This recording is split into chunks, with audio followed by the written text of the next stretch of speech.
Salve galera, hoje estamos com o GP da China em Xangai em 56 voltas, 5.461 metros, uma volta completa, 305.256 km, uma corrida completa com 16 curvas.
The second of the new circuits on the calendar this year takes Formula One to the Far East, to the People's Republic of China. Around $250 million was spent to produce a phenomenal facility that pushes the boundaries of circuit design whilst preserving the cultural integrity of the nation.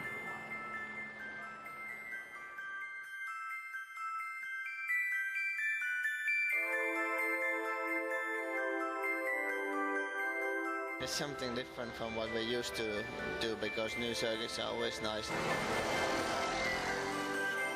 It didn't take long for Formula One fever to get a grip on Shanghai. Come on, Shumi, my friend, come on!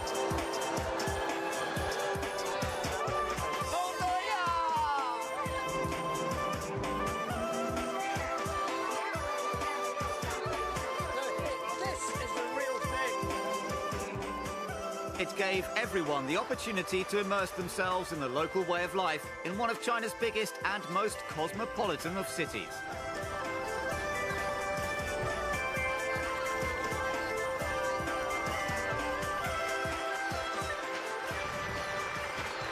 It's super, super. But more of that, super.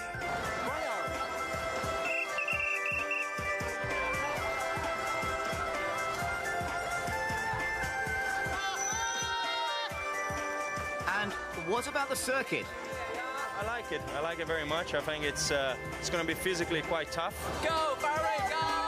Go, go, go, go, Barry!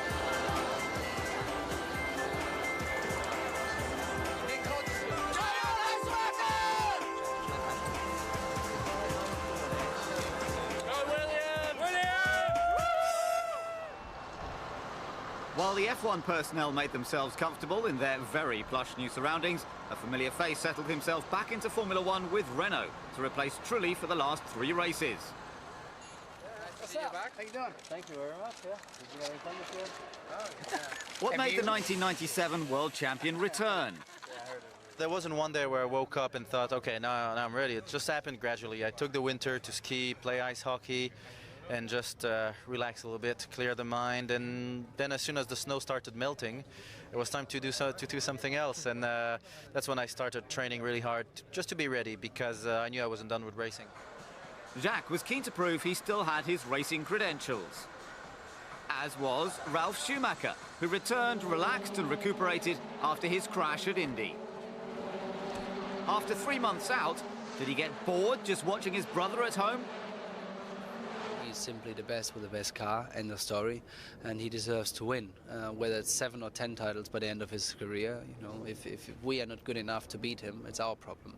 And I think it's not at all boring. It's rather boring that we can't beat him by simply doing a better job altogether. Drivers maybe, and car for sure. But he didn't have the better car on Friday after a software glitch halted him at the end of the pit lane. For once, Jean Todt had a very worried expression. And from the look on Michael's face, you'd think he'd lost the championship. He did let the chance of an all-red front row slip out of reach with this spin in qualifying. And just like Monza, he'll have to wrestle for his position. Massa made the best of his new Bridgestones to put together an almost perfect qualifying lap. Felipe is 4th and his teammates 7th, earning them Sauber's best result all season. But it's not all good news. It was announced that Jaguar would be put up for sale as parent company Ford decided that it could no longer make a compelling business case for any of its brands to compete in Formula One. The company's withdrawal of backing for the Cosworth engine division will have serious implications for Minardi and Jordan, who've benefited from subsidised engine deals. I will fight tooth and nail to be on the grid in Australia next year. But can I guarantee anything? I'm not prepared to discuss that at the moment, but for sure I won't go down without a big fight. And the staff at Jaguar will do all they can to encourage a buyer to keep the team in the sport and their spirits up.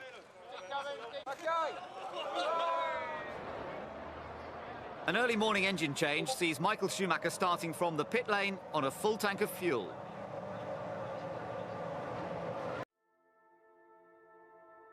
E após o término do quali, os 3 primeiros foram em terceiro lugar Jenson Button, em segundo lugar Kimi Raikkonen e em primeiro lugar Rubens Barrichello, fazendo a pole position no tempo de 1.34.012.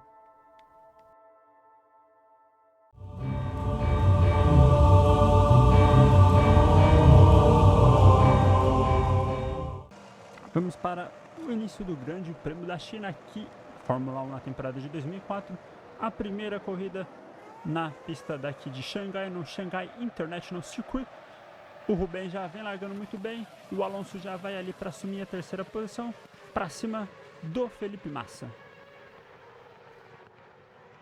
Uma largada aí sem muitos problemas, vamos vendo aí Jenson Button na volta de número 7, fazendo a ultrapassagem para cima do Fernando Alonso e assumindo a terceira colocação, o piloto britânico. E vemos Klein abandonando a corrida depois de um toque, né, que ele teve com o Michael Schumacher.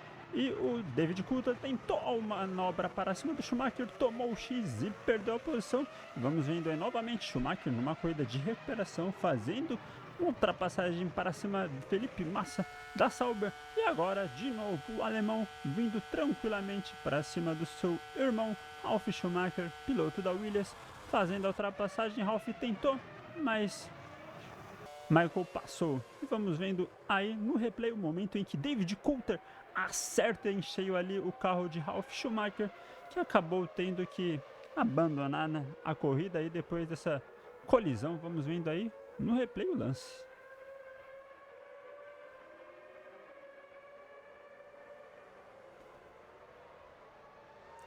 Uma pena aí para o piloto que já tinha acabado de voltar, né, depois de ter sofrido um acidente em Indianápolis e teve que abandonar a corrida precocemente. E após 56 voltas, o Rubens Barrichello vence a segunda corrida seguida, né, depois de vencer o GP da Itália. E mais um pódio aí para Jenson Button.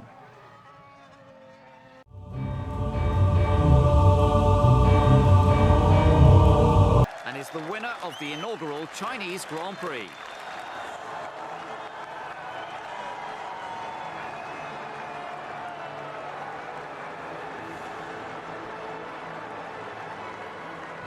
Ferrari fanaticism reaches across the globe, and everyone is happy to see Rubens take back-to-back wins. E após a corrida tivemos 3 primeiros com Kimi Raikkonen em terceiro lugar, Jenson Button em segundo lugar, Rubens Barrichello em primeiro lugar. A volta mais rápida foi de 1.32.4 288 na volta de número 55, feita por Michael Schumacher. E após o Grande Prêmio da China no Shanghai International Circuit, o campeonato fica com Michael Schumacher liderando com 136 pontos, em segundo Rubens Barrichello com 108, em terceiro Jenson Button com 79, em quarto Fernando Alonso com 50, em quinto Jarno Trulli com 46.